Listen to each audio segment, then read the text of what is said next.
Connections Conversation Series. We're pleased to present this talk on content and communication in a changing media landscape. The moderator of this talk is Dee Dee Penner, cultural editor of The Hollywood Reporter. Thank you.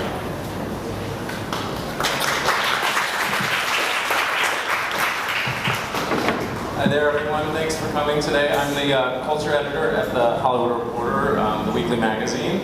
And I'm pleased to have a group with us today that's going to talk about branded content, sort of what it is, how it's evolving. And our first person that's going to speak is Jesse Coulter, who's the co-chief creative officer of CAA Marketing, which is the agency within CAA.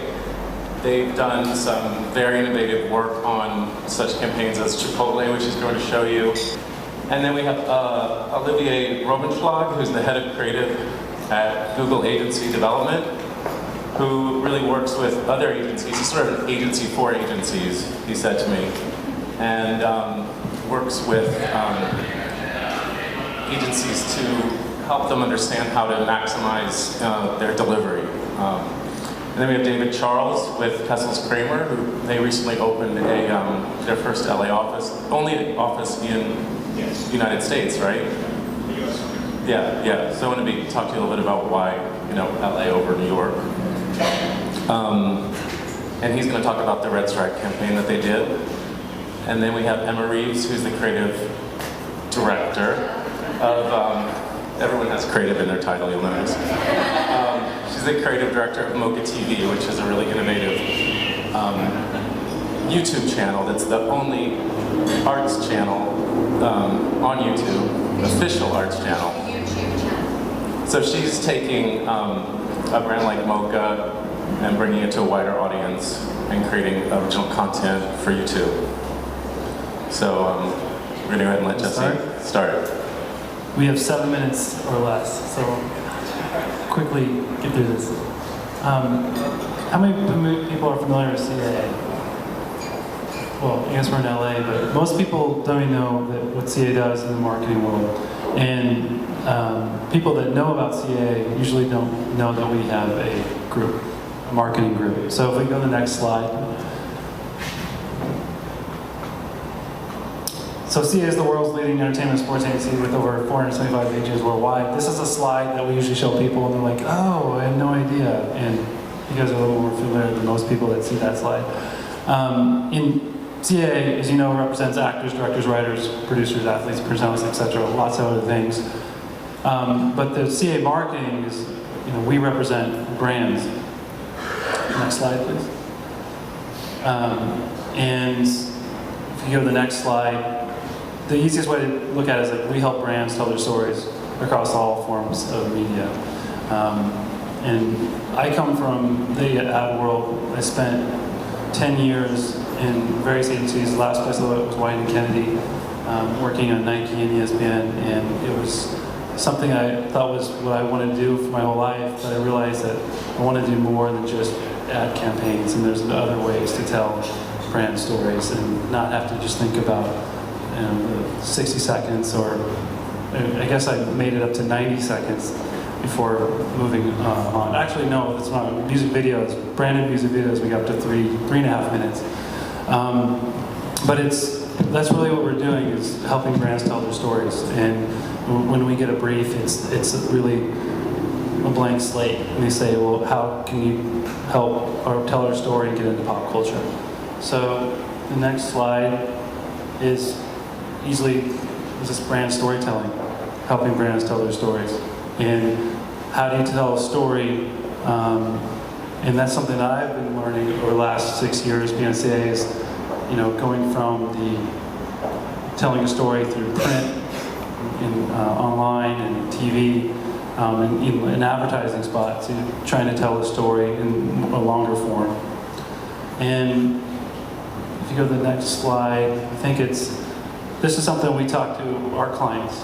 We say, think like a marketer, be very strategic, but act like a producer. Like when you go in, when you think about what you want to do, how do you want to tell your story? And one thing we do, I think, is unique to our company, and maybe I'm not, I don't know, but we usually say, here's a bunch of ideas, we'd like to pursue some of these, but let's just create a little bit of a development fund and flesh it out, see if it's working, and then you can greenlight it in a few months if you like it. So usually that's not the case in the ad world. It's here's 3 campaigns, pick one, let's go.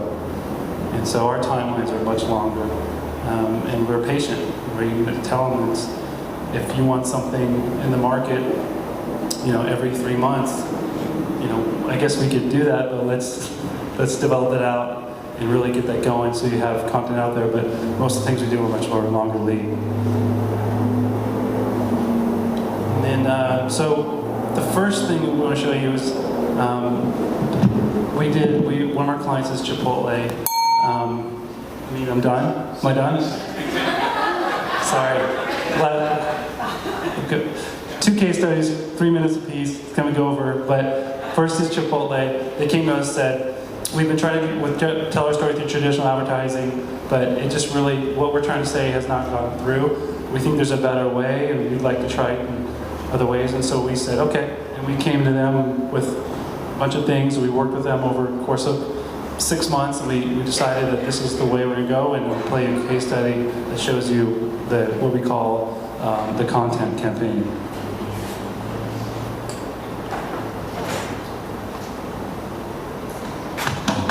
Over the last 17 years, Chipotle's brand story has evolved from talking about burritos to how they're sourcing the best sustainable ingredients. Instead of just putting big burritos on billboards, we helped Chipotle create a content-driven marketing platform to tell this deeper story. The platform, called Cultivate a Better World, is designed to emotionally engage customers in Chipotle's journey to create a more sustainable future. To kick it off, Chipotle established the Cultivate Foundation so that all marketing initiatives could have a charitable component to support family farmers. Next, Chipotle reinvented the loyalty program with the Farm Team, an interactive program that rewards customers for learning more rather than eating. Members learned, shared, played, and watched their way to rewards, including the limited edition Farm Team Collector, which reminds our fans, when your food eats, you eat. Then came Cultivate Chicago, a food festival for people, where 17,000 attendees, alongside famous chefs, farmers, local artisans, craft brewers, and popular bands, joined Chipotle in cultivating a better world. Finally, we launched Back to the Start. Willie Nelson covering Coldplay sounds like a bit of an odd mix, but it is for a good cause. The country legend covered The Scientist for a short film called Back to the Start. I'm going back to the start.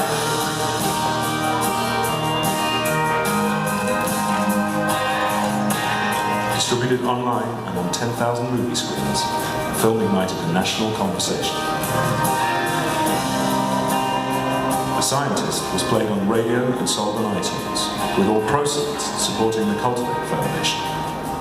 Then, Back to the Start took Chipotle on their first foray into television, as the entire 2 minutes and 15 seconds of the film aired during the 54th Annual Grammy Awards, immediately following Coldplay's live performance. The Grammys had its fair share of memorable performances last night, but one of the most talked about moments was Chipotle's first advertisement to run on national TV. People on social media can't stop talking about it. It's great. Yeah, we love what it does. The emotional ad has been tweeted more than 10,000 times, and reviews are almost unanimously positive. An audience of over 40 million viewers catapulted our song to the #1 country song on iTunes. But the best result so far may be the effect we're having on the competition. The day after Back to the Start aired on the Grammys, McDonald's announced that it was ending an inhumane fast food practice.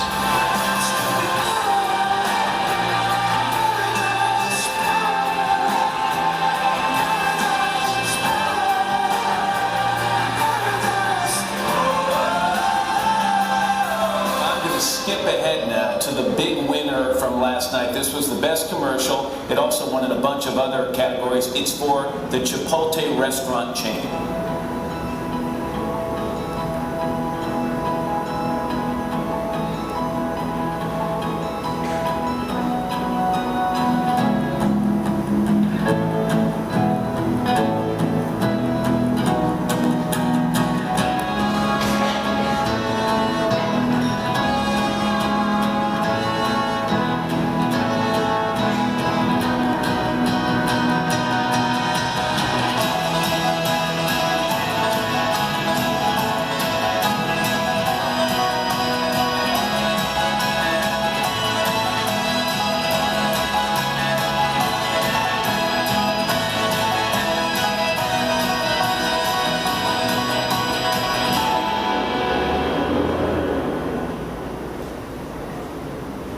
So I know I have to get to the next case. Just real quickly, one thing, when we met with Chipotle, they're giving a lot of money to foundations. They're sponsoring festivals. And we're like, no, let's create our own. Let's create culture. Let's not co-opt it.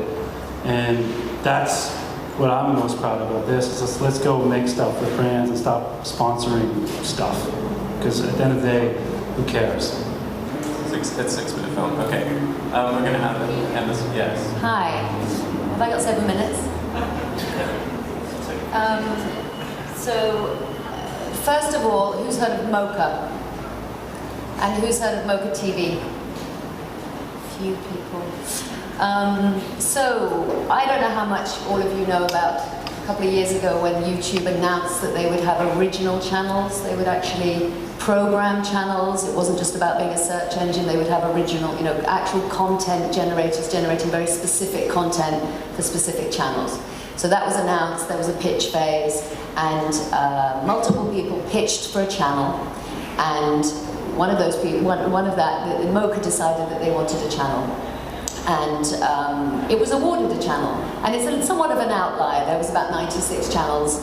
Some of them are very much about the endemic YouTube audience, action, sports, makeup. The Pet Collective, it's about pets. You can watch pets 24 hours, 24/7, pets, cats in baskets, things like that. So all of these channels, there's some other very specific channels that are geared towards women, housewives, sort of narrative-driven content featuring women's stories, and that's called Wigs, the Wigs channel. There's a lot of Hollywood people involved with that, and that was, obviously targeted at specific advertisers. And last time I looked, it was presented by Dove and other things. So there's, that's a kind of very commercial reality, So a part of that sort of lineup of channels, there's also Jay-Z's Life and Times. All of his content goes on there. All his every time he does a concert, it goes on there. So he's got a natural audience. He's already exists in this social media world. Multiple other channels. Anyway, you can find them if you Google original channels YouTube. There's a list of them. We are in the education bracket. We're Mocha TV. We are born out of Mocha, downtown Los Angeles, august art institution, very educational. Our content therefore reflects the legacy of Mocha. A small percentage of it, when I say content, I'm talking short form content, really well crafted films about the art world, made by artists, multiple different types of content which could come under this, under the aegis of Mocha TV. It goes beyond the parameters of Mocha. Why? Because Mocha doesn't have a new exhibition every week. Obviously, there's a limited amount that one can make about Mocha and Mocha only. So Mocha TV spreads wider. In fact, I was supposed to do this. So this is an example of how to find Mocha TV. I hope. I'm a Mac girl. I don't know how to do this. Oopsie. Sorry. Excuse me. Oh.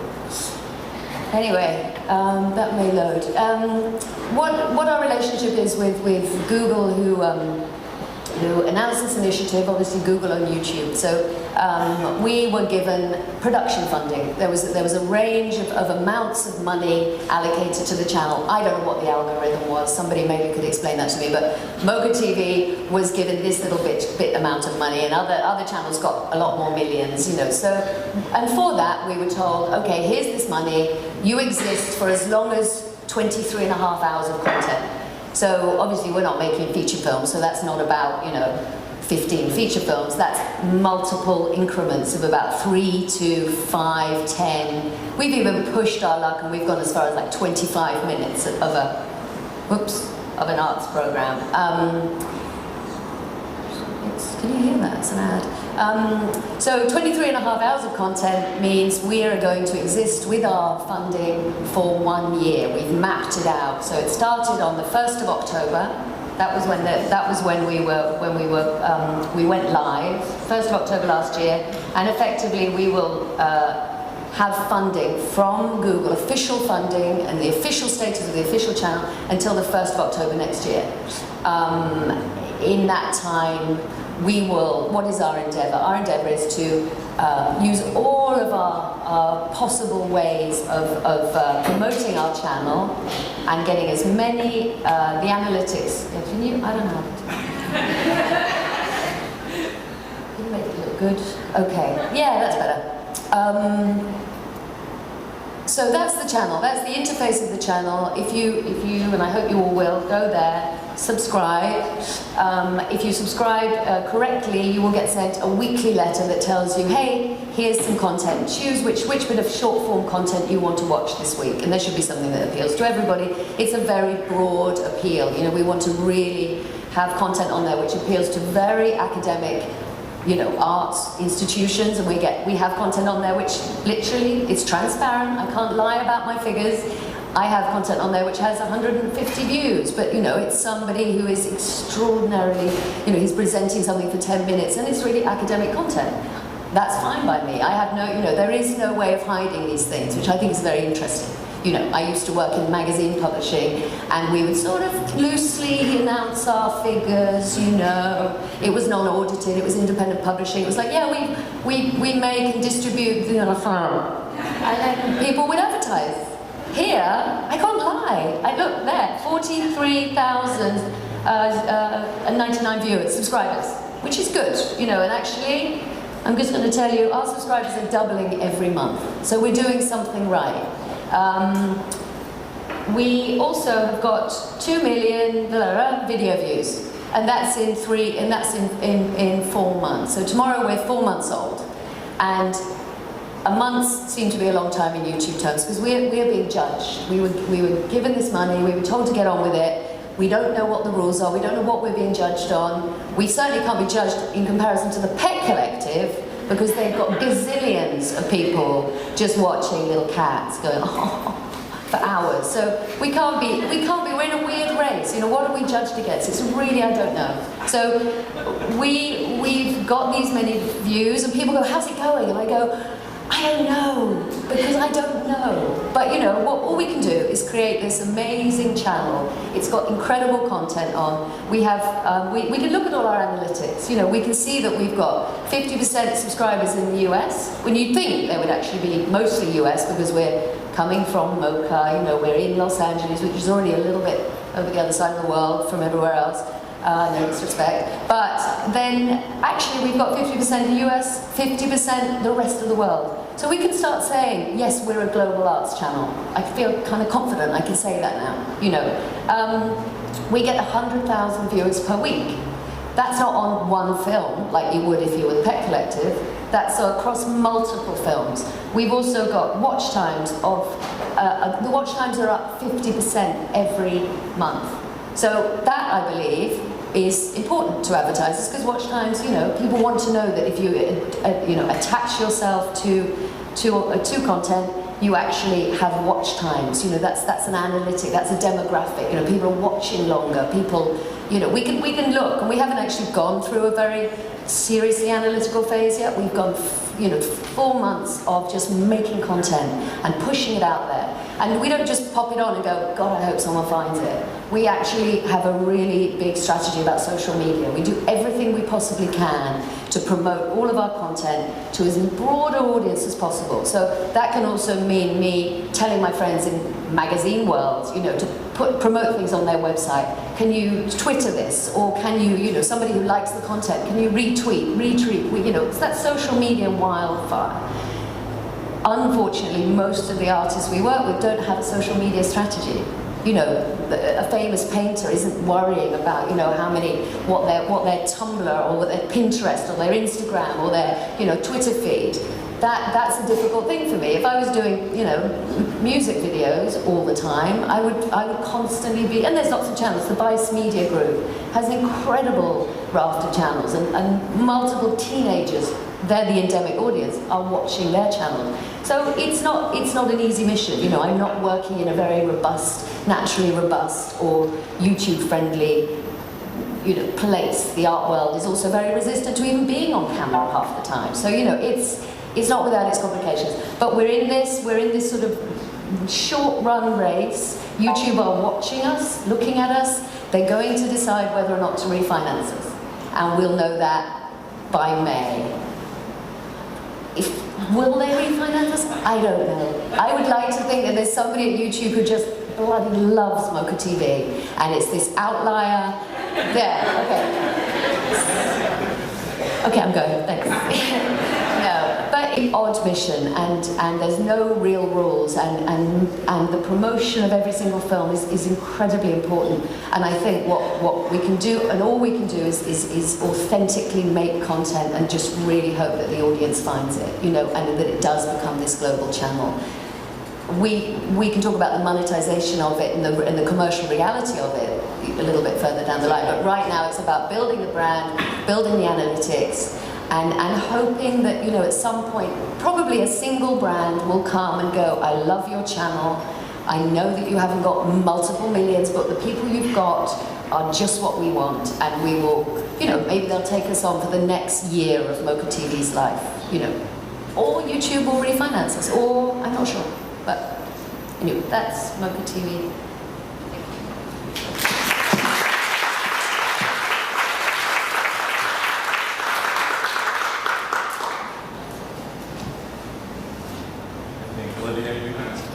Is it coming at people? I'm not going to ask how many people know Kessel's Kramer, because I know it'll probably be about 12 people here who work at Kessel's Kramer.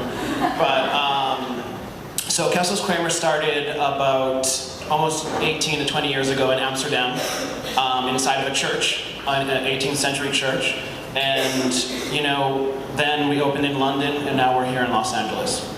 And we always, our model is kind of a three-tiered model where, you know, we work with brands. We create our own original content through documentaries and TV shows and features. We have a publishing arm, and we also have art galleries. So in London, we have our office is also, the front of our office is an art gallery on Hoxton Square, which is right next to White Cube in East London. And our office here is in Chinatown, which is also an art gallery, and the agency is on top and production on the bottom. We started here in the US in April, but officially launched in November. And in between that, we were kind of looking for our founding clients that really represented the type of work that we want to be doing. Our first one was Mocha TV. And it's been a real pleasure working for them, and you know, we really believe in what they're doing, and really hope we can help them get there. And then came Ubisoft, because we really believe that, you know, the gaming industry, advertising should be, you know, almost like Jesse and the CA group are doing. Advertising should be developing the game's IP, you know, their intellectual property, and really branching it out into other mediums and other forms, and developing their characters and their storyline, and not just doing commercials that will last 30 seconds. And that's what we're doing right now with the new Splinter Cell game, with Tom Clancy game.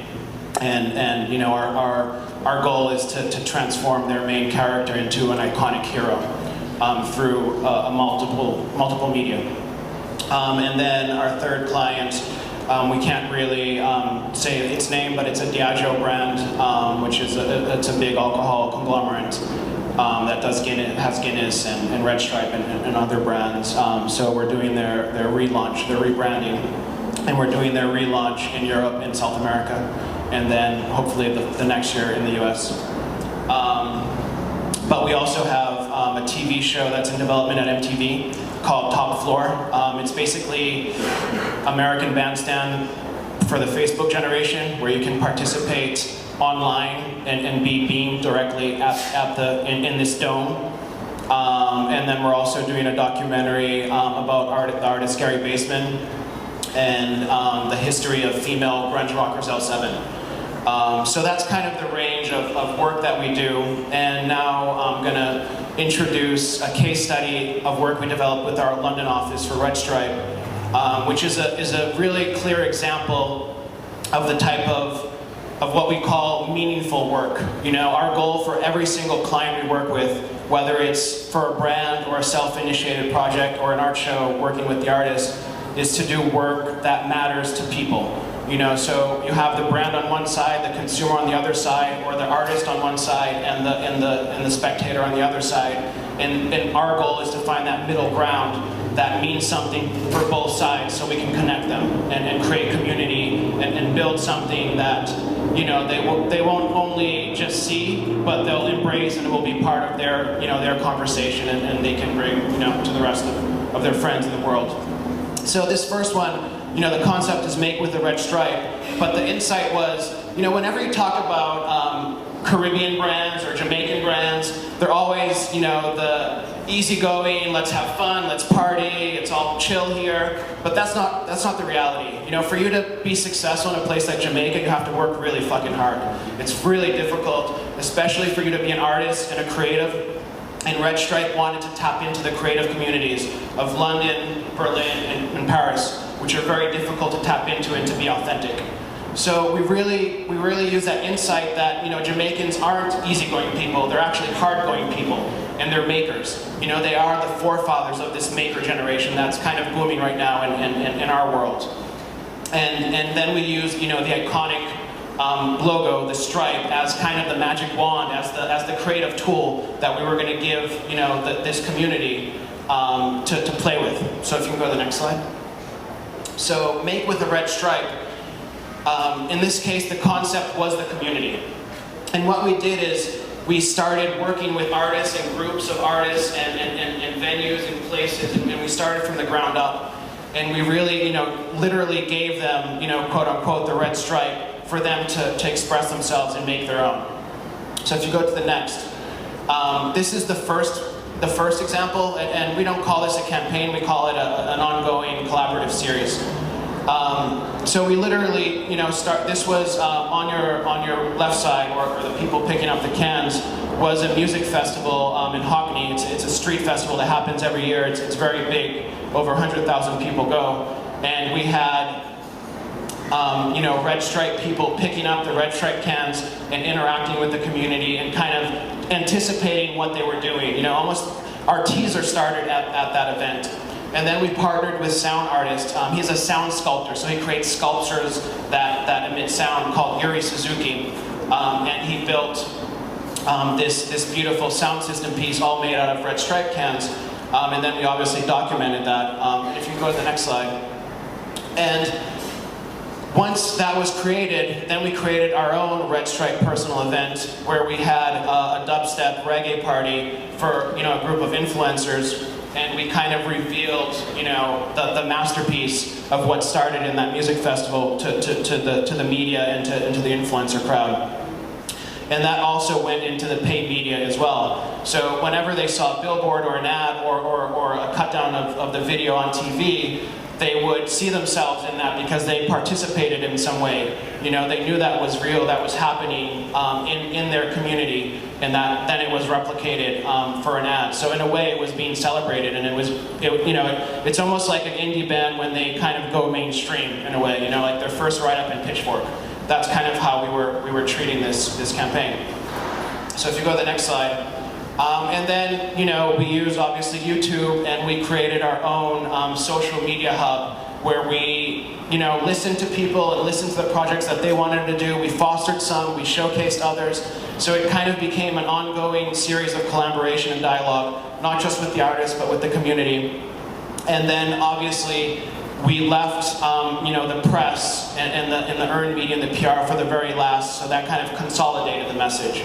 So once, you know, we started from the ground up, then we went to mass communications, and then we let PR kind of, you know, give us the final street cred that we needed with the community. And that was just the first example of what we did with Red Stripe. And, you know, one thing that may be of interest for everyone that's kind of here at this book event, if you go to the next slide, this whole collaboration started because about 6 to 8 months before, we had a show with Yuri Suzuki at our gallery in London. So that's how we met and created a collaboration. We created a series of sound sculptures within our gallery with him. So, you know, it wasn't about us coming up with the idea and then commissioning, you know, looking at a book and commissioning an artist. You know, the gallery became a tool of really connecting with the artists and the community and starting that collaboration way before it became into the brand world. And we find that very helpful, and it just lends itself to a more elegant translation and more authenticity as well, because we're working with that artist on a gallery artistic level, and then when we translate that into advertising, it's basically seamless because we know what he does, we know what his strengths and weaknesses are, and we know how to pull what really matters to him, and that can connect back to the community. So always going back to that idea of meaningful, it's very, very important to us. And if you go to the next slide, here are just you can find videos of all of them online. I just kind of wanted to give a quick rundown. So in Manchester, we partnered with this guy, Filthy Lurker, and he creates, he finds found objects and creates, and he puts LEDs on them and creates outdoor video games. So there was like a video game pod right in front of that on the street, and people could come up and play Space Invader made out of found objects. On the right, the van that you see, we created a series of 8 vans that went all over Europe. And then those vans would open up and become a party in itself, in a sound system. And we would give the red stripe for people and do murals and encourage them to make art with the red stripe. The third one, Makers of Carnival, one of my favorites, we partnered with photographer Penny Marshall. She did that iconic Clash cover album that we all may know. And what we did is during the following year, during the Hockney Carnival, we photographed everyone from the person who swept the trash to the president of the organization. We celebrated them and photographed them and celebrated the Makers of Carnival to show that everyone was enjoying and having fun at that moment because of those people. So really creating that, that dialogue between the makers and the consumers. And then finally, the last one was a really fun one where we took over a convenience store in somewhere in East London. And we turned the red stripe cans and bottles and some other things into animatronics, into musical instruments, and we did this for real. And then during a period of 2 weeks, everyone who would walk in there and pick a red stripe from the freezer, the place would come alive and play a message to you, Rudy, from the specials in bottle form. And then we captured everyone's delight and surprise. And then once again, starting in the community, just on a street corner. And then, this film went on, to getting media all over the world, from the Huffington Post to all the creativity magazines to the USA Today, etc. So it's always about starting from the community and then going mass, because then, authenticity becomes real. Yeah, and that's it.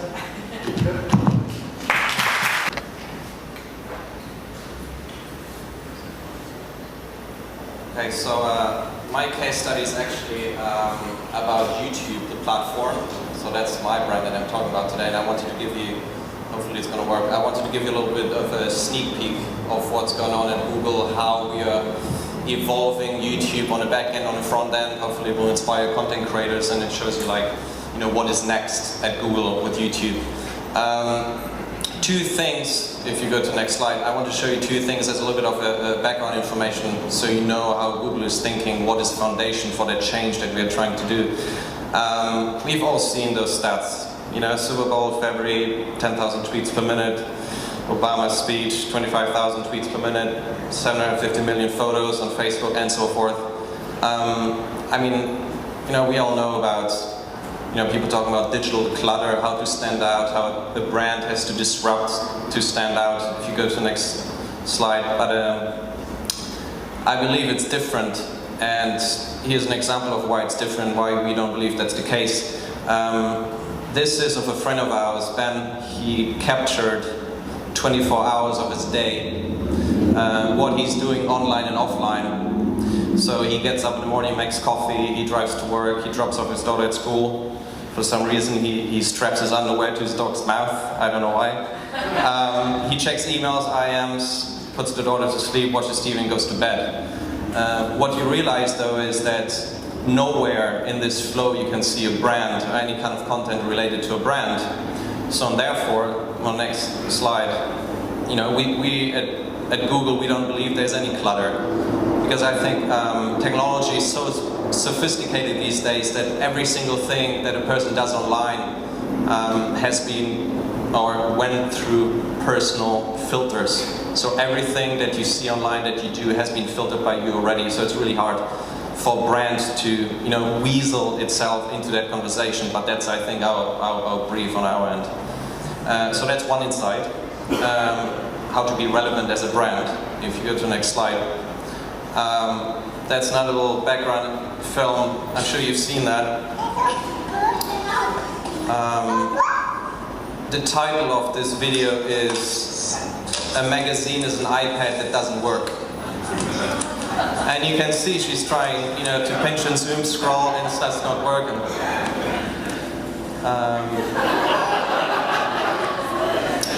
But the interesting thing for me is two things. One thing is babies do really well in meetings, always works. But the second fact is that when you think about it, she is a digital native. I mean, that's the future generation that we are trying to talk to. And it's almost like whatever we do at Google, we need to start thinking about how do we engage with those people, because one day those people will say this is good and this is bad. We can skip, but you can watch it online, it's pretty cool. And that's why I think that, you know, if that's the future generation, that's the future generation of curators, creators, people who are connected 24/7, people who love being community, love to share, love being social. And so eventually, next slide, that's the generation C that we're talking about at Google. And so our internal brief was, how can we now prepare for that generation as we are creating content, as we are sharing content, as we are broadcasting stuff.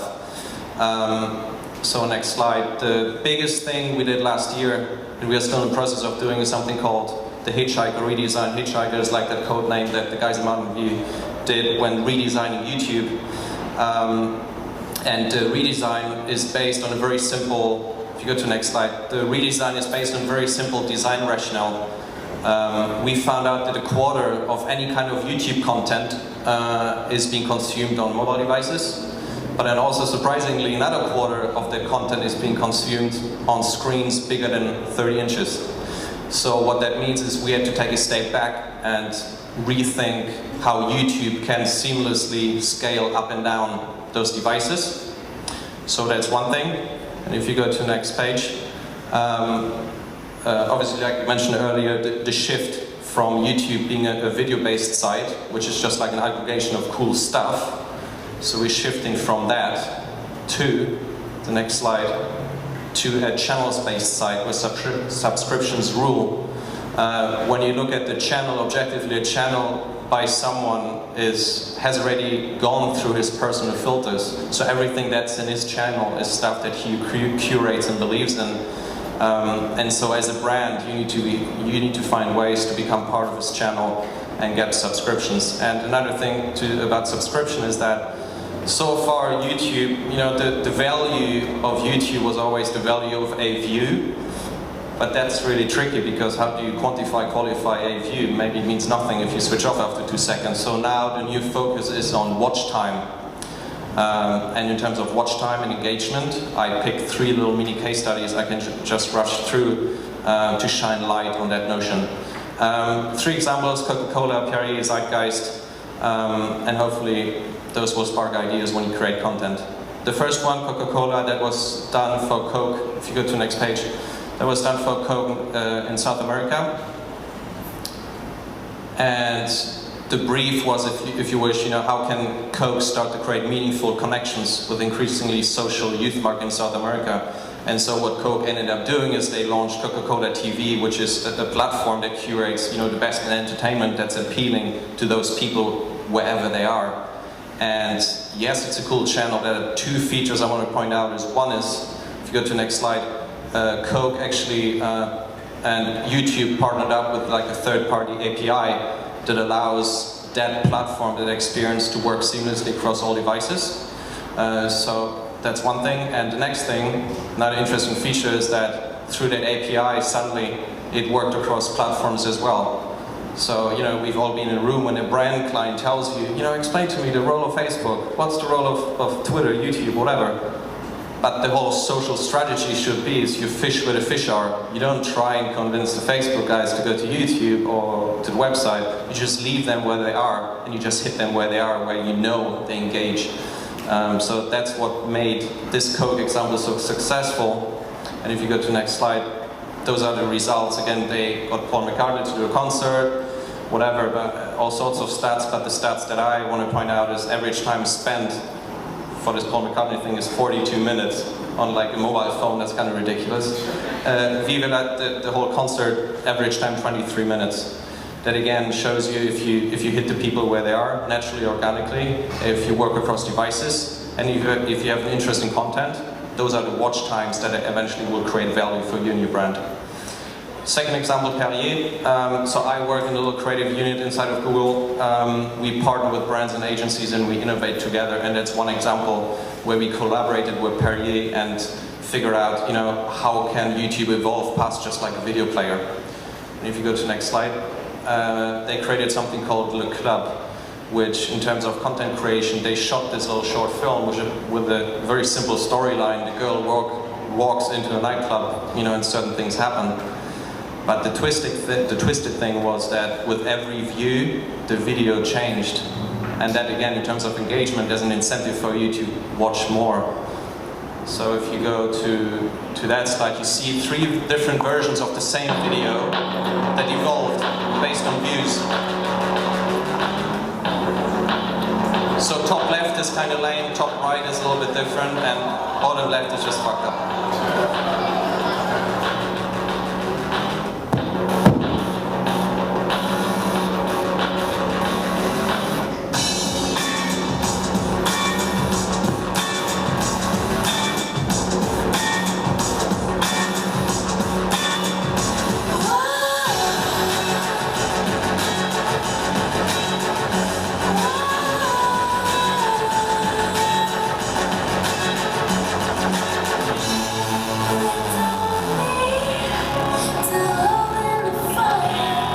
Anyway, you get the idea. You can watch it online, but if you go to the next slide, the whole thing is, you know, you want to create content, you have an amazing idea, so I always encourage people to think beyond just shooting it, but what else can you do with that footage to continue the story? It's almost like using the footage as an invitation to explore further and dig deeper. And then the last one, very quick, is something called Zeitgeist. You know, once or twice a year, Google releases those talks with famous people called Google Zeitgeist. And in this case, Larry Page approached YouTube and said, you know, this year I want to do something different. So if you go to the next page, this is a YouTube channel. This thing, that rectangular box, is a YouTube stream, but it was retweaked, reprogrammed, so it becomes an interactive experience where you can select any of those squares and the video starts. So that's one thing, you immediately invited to explore other content. And then the next slide is, that thing is so dynamic and so portable, it even can house different kind of APIs and explored with. And that's it. Thank you.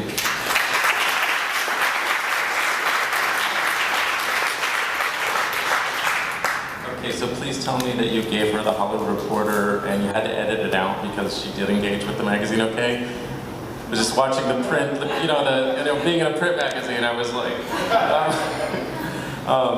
but I'm just wondering, I mean, you guys have such great jobs, you must love what you do, and do you ever have to, like, you're enjoying what you're doing, you're enjoying creating so much that you have to remember to put your brand hat back on? And where's that kind of balance that you get between sort of doing the branding and doing the content, that you don't want to be too heavy-handed, you don't want to be have such a light hand that it doesn't register as branding sometimes. Olivia, do you see like things that don't pass the smell test sometimes when you're working with these brands, that they're hitting it too hard, and how do you broach that conversation with clients? I mean, to me, creative process for projects like that, every brand client tells you, put my product front and center, and we need to do a lot of educational work to tell them, what if you take a step back and have the brand curate and broadcast and present this, it might be more value for your brand later on.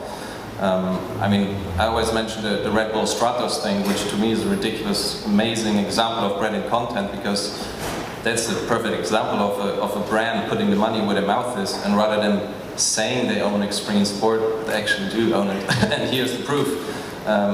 Those are the instances where I think it's like branded content category. This is success in my eyes, but you just need to find the right people, the right time to push through with it. Because I think pure entertainment value itself is not enough. I think it's more than that. And David, thoughts on that? I mean, there's Red Bull cans all over the place. Yeah. I mean, Red Stripe, sorry. And what you do, Yeah. it's very successful at the same time. Well, so I think you have to start from, in the way what we like to do is, we're doing advertising and we have to push sales and we have to push the brand value and equity. So we're not going to hide from that or run away from that. So let's go straight to the heart of the problem and try to turn it into something of value for the community and for the people. And then, that's what we did with Red Stripe, where we turned their iconic symbol into a symbol of creativity, into something that, really mattered to people and gave them freedom and self-expression and so forth, which were the values that Red Stripe stood for in their brand values. So it really started from strategy, and then it evolved into an artful piece of advertising that was authentic because it started from a pure collaboration, a series of pure collaborations.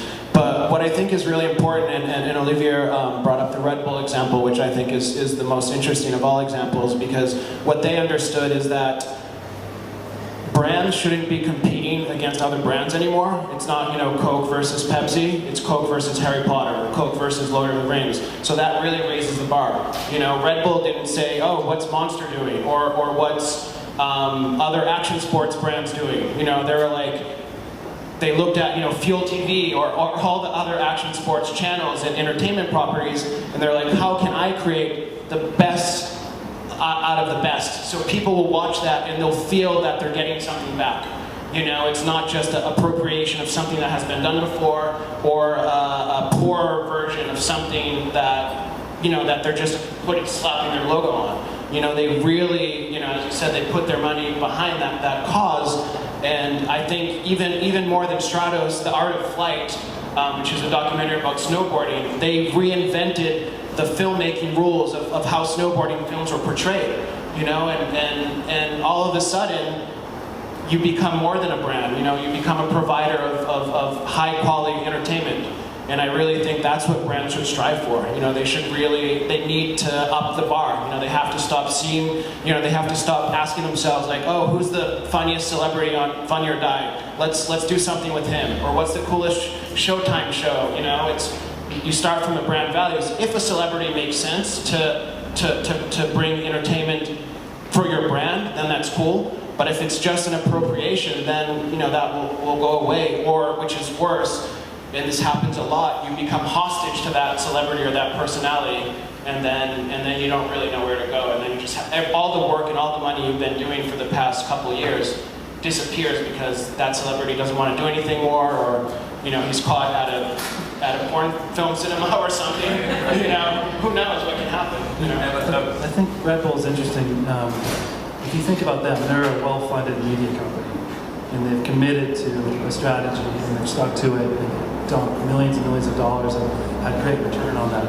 And they haven't changed their product. I mean, think about it, they're selling one can. So it's like they have a really nice product, and they don't need to talk about the product and, having people drink Red Bull. I don't think I've ever seen anything they've done where someone's drank a Red Bull. And so that's people, and they also have an owner of the company who's committed and fearless in the Red Bull model. I've talked about it a lot. It's really hard for public companies to do. I think it's really hard for anyone who has that, I guess, to commit to that kind of strategy ultimately. And that's the goal, I think all of us would like every brand to think like that, but it's tough. Yeah, but you used the word generosity to describe an activation you worked on with Levi's, I think, and that was a really cool term.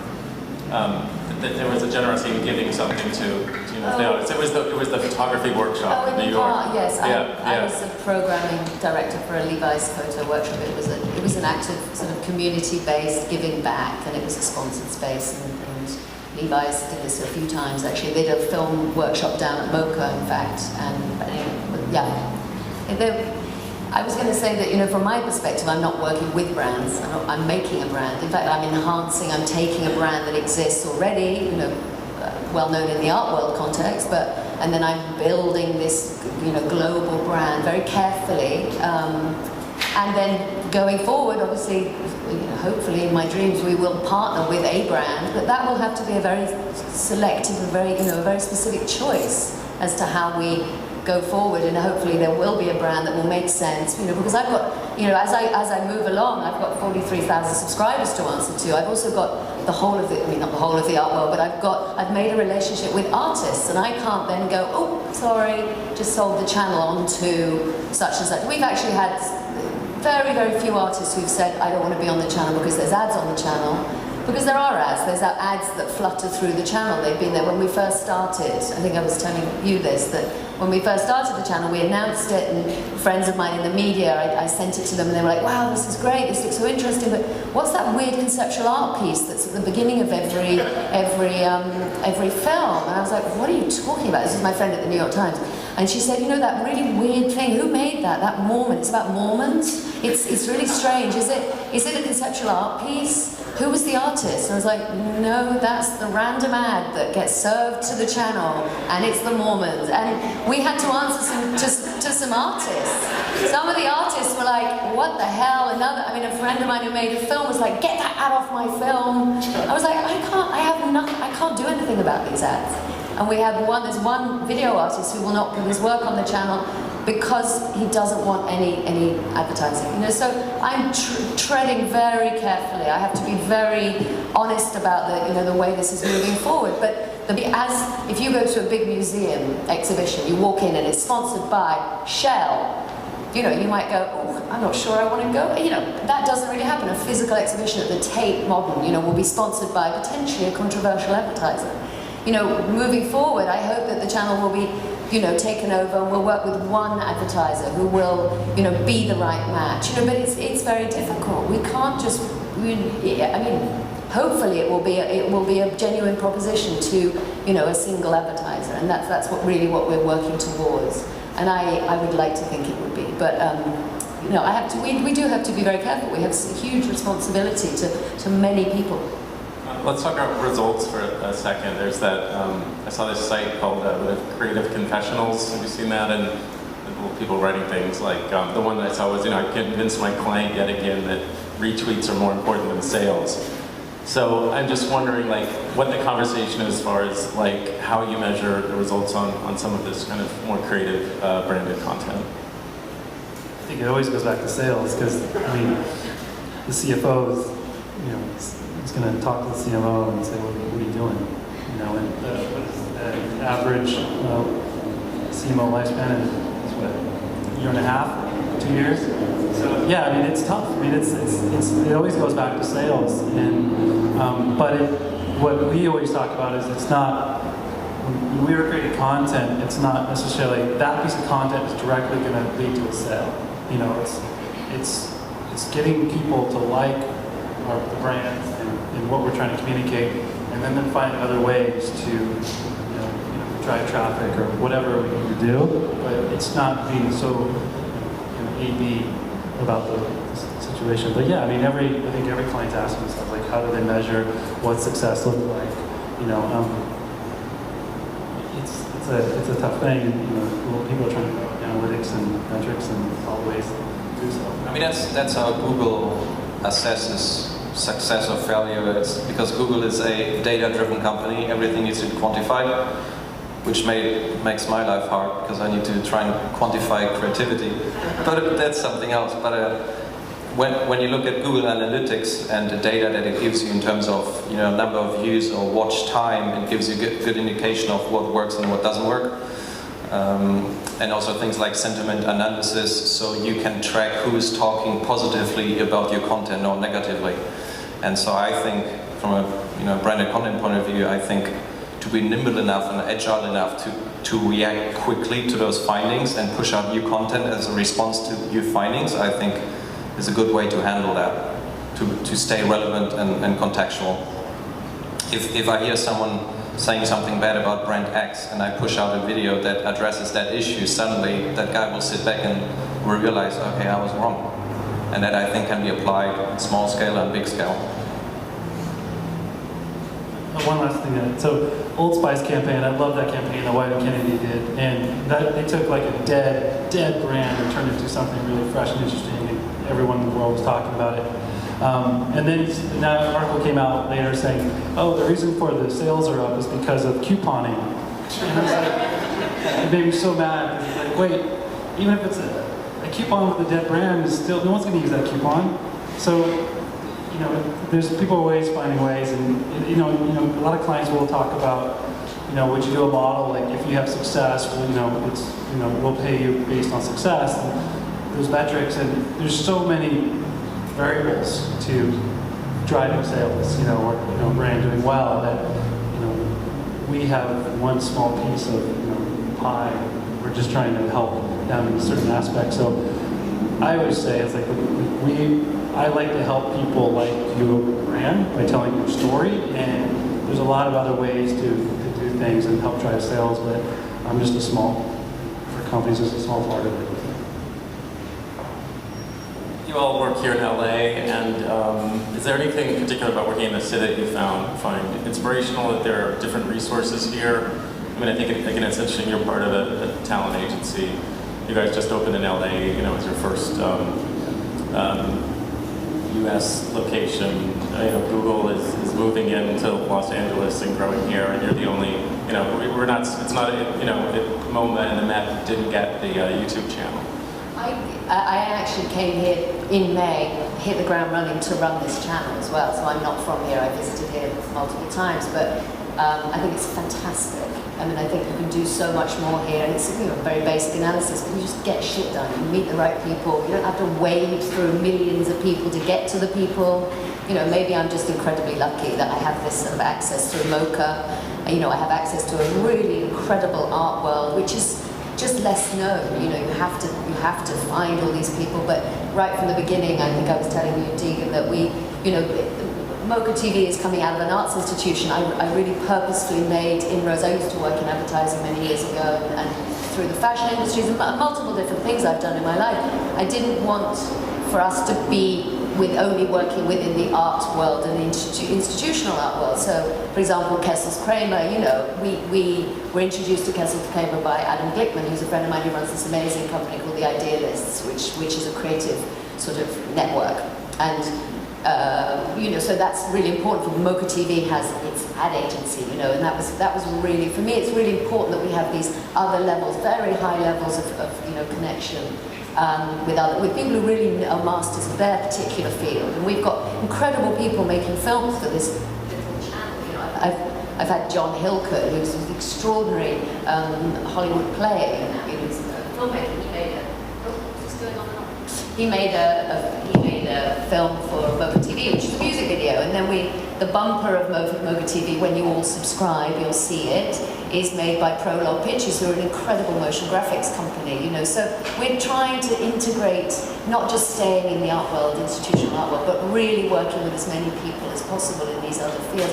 And I think that's possible in Los Angeles. I really do. I think people are really interested and excited and you know, very generous towards this endeavor as well. I mean, I'm really, really grateful to the broadest community here. It's fantastic.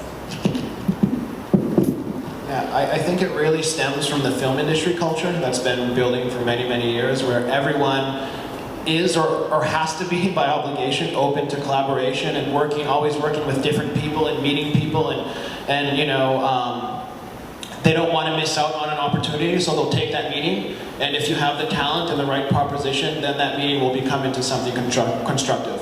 You know, through talking a lot with Jesse and other people at CA, I've learned a lot through that as well. You know, I love their ethos, where they treat information as gold. You know, and that idea of circulating information and really building onto something when then something, you know, becomes real, until something becomes real is really cool. And then obviously, this is probably the only city that I can think of in the world where, you know, film, art, music, fashion, and then branding really, you know, converges in one place with high talent and now technology, obviously, you know, with the Silicon Beach or whatever they call it. But it's all right here, you know. So you can make everything happen in one place, and I can't think of another city than that. Michael, do we want to start taking questions from the audience? How much more time do we have? Or okay, does anybody have a question? Any questions? Anybody? Hands up. There we go. Hi. So a question for YouTube. As you're developing it into a subscription based you're developing it to a subscription based kind of portal, do you find that the people attracted to the channels are consumer product companies, I mean advertisers, or they're more like creative producers? You're asking who tends to subscribe? No, who actually wants the channel there? Like, oh, I see. Would Coca-Cola would say have a channel and everybody wants to get their own channel, or would it be still the original of YouTube was really content creators? And I mean, it started off with like an aggregate of user-generated content and aggregation of cool stuff. But as the user base grew, advertisers started to realize, damn, that's my audience. So now the trend is, you know, every brand asks us, hey, I want to be on YouTube. What does it take to be on YouTube? And as you can say, it's a difficult task. It's like a full-time job in itself to have a channel.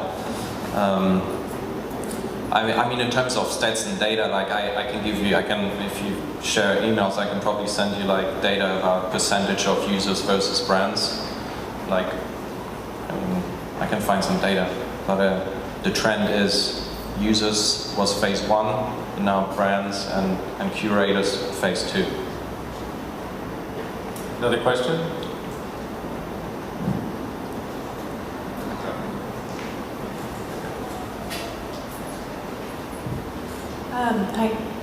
I work in the apparel industry, and there is a lot of conversation around content creation and authenticity and making meaningful content for your customer. It seems to me that always leads to video content, and all of you spoke about that in your own ways. Are there other forms of content that aren't being discussed that you see as emerging, or other meaningful ways to reach your customer other than video?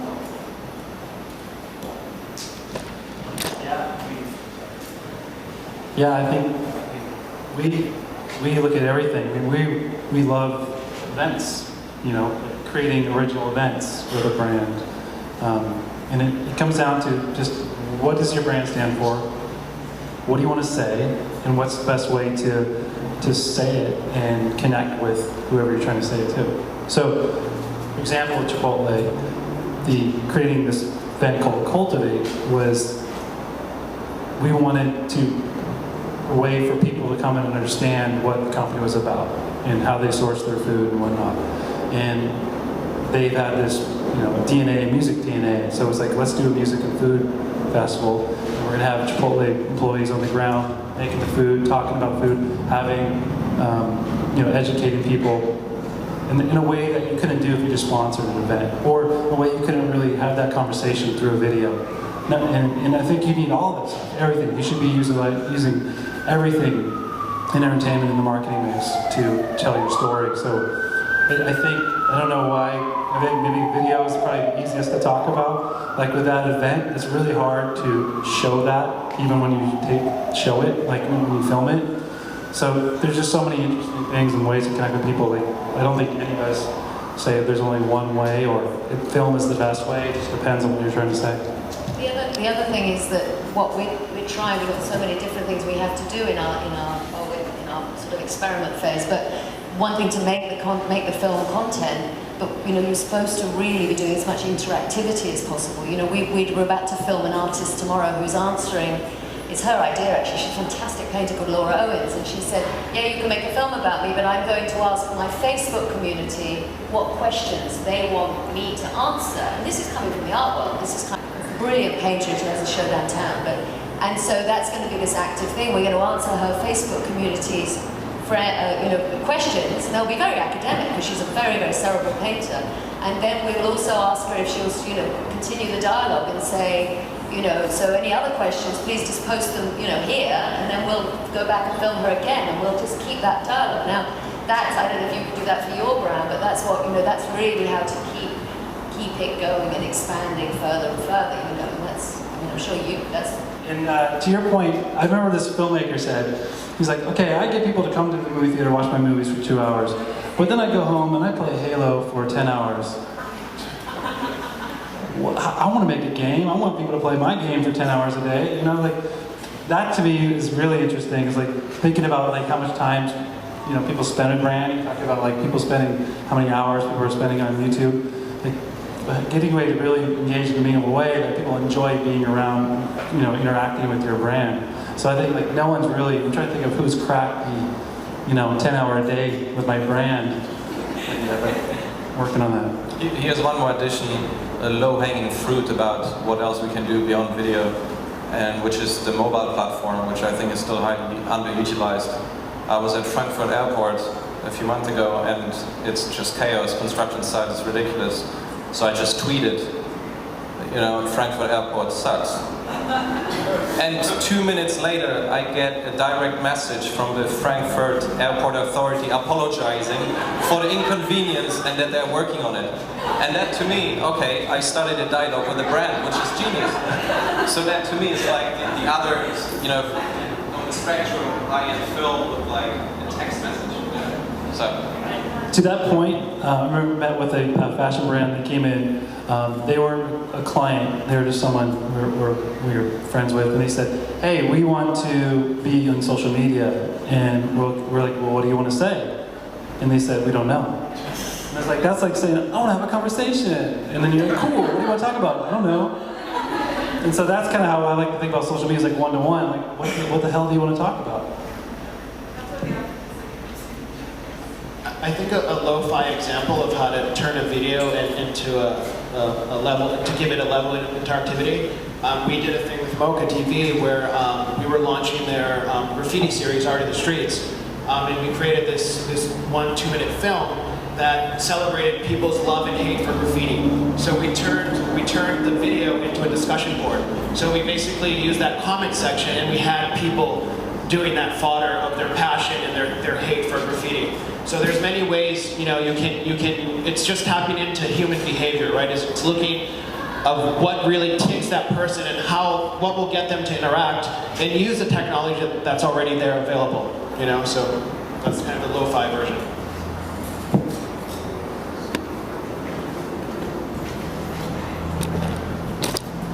I work at a global apparel retailer, and being in 91 countries is what I think the number is now. I think a lot of the content conversation we've been talking about today is Western, Western countries, North America, Europe, and I'm curious, as we create content, what is your strategy, I guess, for YouTube, you and Emma, to reach Eastern cultures? And I'm not even sure if YouTube is available in countries like China. Is it? No. So, It is limited, no? Before it gets shut down. Everyone has an override thing. They do this override thing. You can break it.